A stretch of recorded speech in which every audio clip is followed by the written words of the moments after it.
Now we want to bring you up to speed this afternoon. Suspect was arrested in the investigation of package bombs sent to prominent Democrats and critics of the president.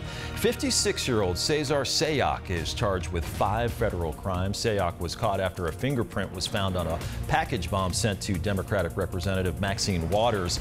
Law enforcement says Sayoc has a past criminal history in Broward County, Florida.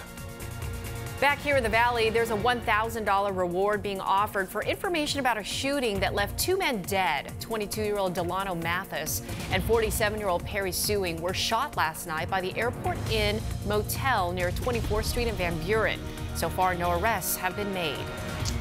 Phoenix police are investigating a deadly crash on I-17 southbound. 2 vehicles collided in the access road south of Thunderbird. 1 person died at the scene. The cause of the crash is still under investigation. Heads up before you make your weekend plans. ADOT is announcing several planned lane closures along Interstate 10 this weekend. Along the I-10, westbound lanes will be closed between 51st and 67th Avenues from 10 tonight until 4 a.m. Saturday. Eastbound lanes will be closed Saturday morning until Sunday at 2.